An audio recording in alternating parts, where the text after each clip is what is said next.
Once, there was a powerful and noble king who ruled his land with wisdom and strength. He was a just ruler, combining both spiritual and temporal power. One day, while riding on his favorite steed, he and his entourage were out hunting when he noticed a young slave girl near the marketplace.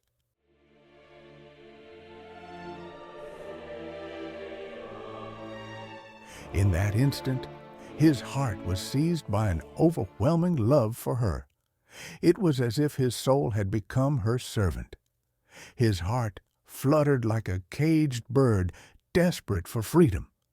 Without hesitation, he purchased her at the asking price and took her to his palace, believing he had gained something precious.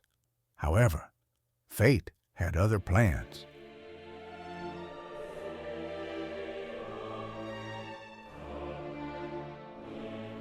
Shortly after the purchase, the girl fell gravely ill. It was as if he had bought a prized jewel, only to find it tarnished. The king was devastated. His joy turned to despair as he watched her suffer.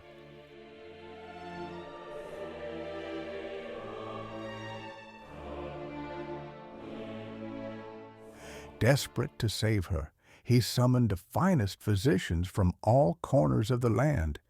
He declared, "Whoever heals this girl shall be rewarded beyond imagination." The doctors, full of confidence in their medical knowledge, arrived with their cures. Each one boasted of their ability to heal any affliction. They examined her, prepared their medicines, and applied their treatments. Yet, the more they treated her, the weaker she became. It seemed as though every remedy only made her illness worse. Her body withered, her strength faded, and the light in her eyes dimmed. Day after day, the king watched the girl decline, and his sorrow deepened. No treatment could save her, and he felt utterly powerless. His heart ached, and he wept tears of blood. Finally, when all else had failed, he turned to God.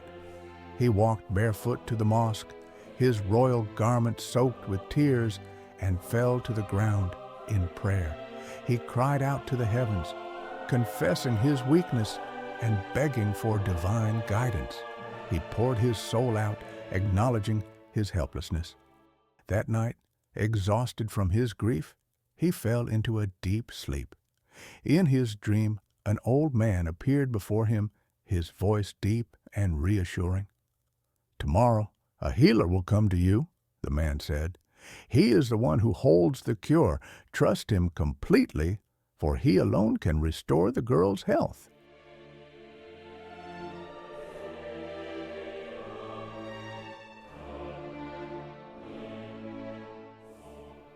The next morning, the king rose with renewed hope and eagerly awaited the arrival of the healer. When the man finally came, the king saw a figure unlike any he had met before. He was a man of great wisdom, carrying an air of divine knowledge. The king greeted him with the utmost reverence, entrusting the girl's fate to him. The healer did not rush to administer medicines like the others. Instead, he observed the girl with deep insight. He asked her gentle questions, speaking to her with kindness. Unlike the other physicians, he was not merely treating the symptoms. He was searching for the true cause of her suffering. As he conversed with her, he carefully monitored her pulse. One by one, he asked her about different places she had lived, about her past, and about the people she had known. Each time he mentioned a place, he watched her closely. When he finally spoke of Samarkand, a subtle but noticeable reaction appeared. Her pulse quickened, and a faint flush returned to her pale cheeks. The healer had discovered the truth.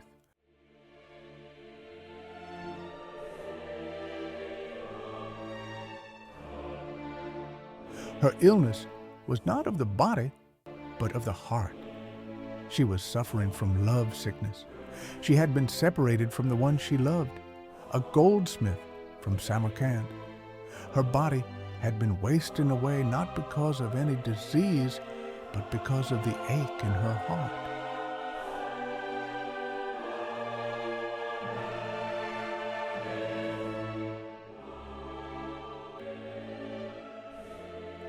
Understanding the real source of her affliction, the healer advised the king to send for the goldsmith. The king, desperate to see her well, immediately dispatched envoys with gifts of gold and robes of honor to summon the man.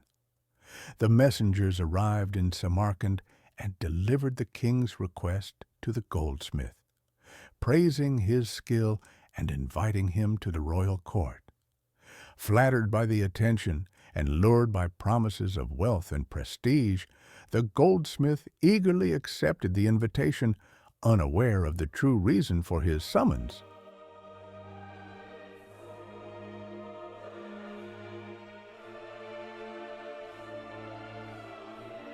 When he arrived at the palace, the king welcomed him with great honor.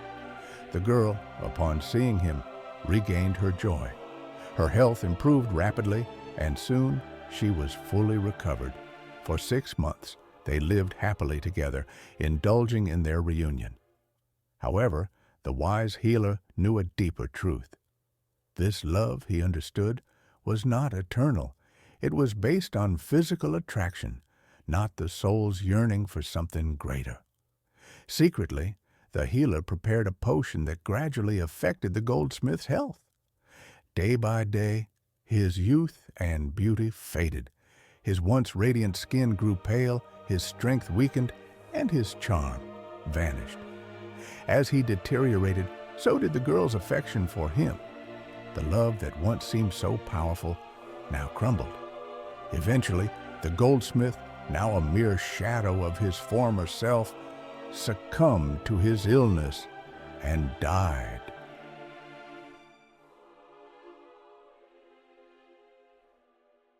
With his passing, the girl found herself free from the illusion of love she had once clung to so desperately.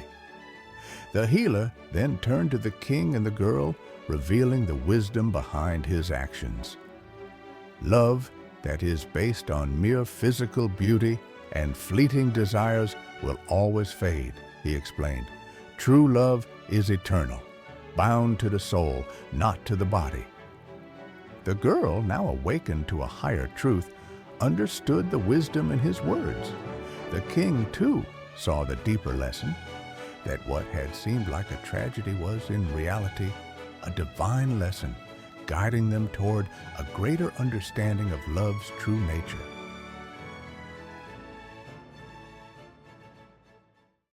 Thus, through suffering and enlightenment, they came to realize that love rooted in the material world is temporary, while love bound to the divine is everlasting. The healer's wisdom had not only cured the girl's body, but had also healed her soul, guiding her toward a love that would never fade. And in surrendering to this higher wisdom, true healing was found.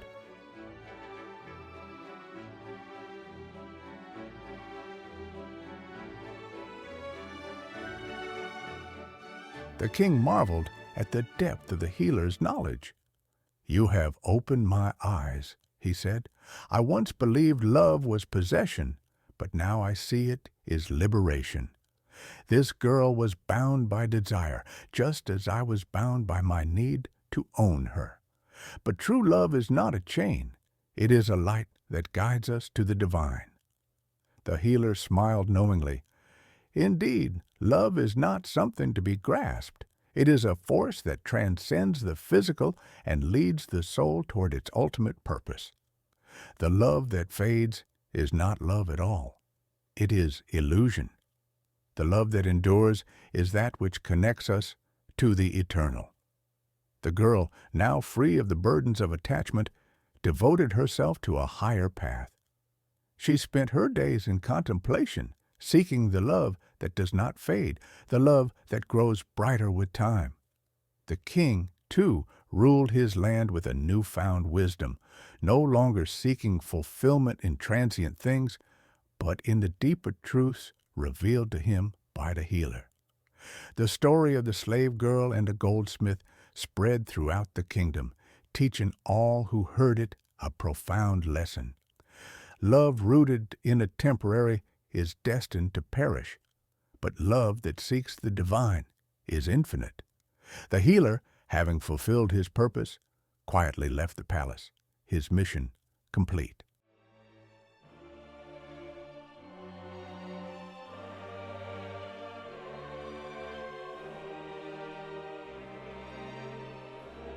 His wisdom remained, echoing in the hearts of those who had witnessed his work. And so, through pain, through loss, and through enlightenment, the girl, the king, and all who had known this tale understood the greatest truth of all, that love, in its purest form, is not of this world, but of the divine.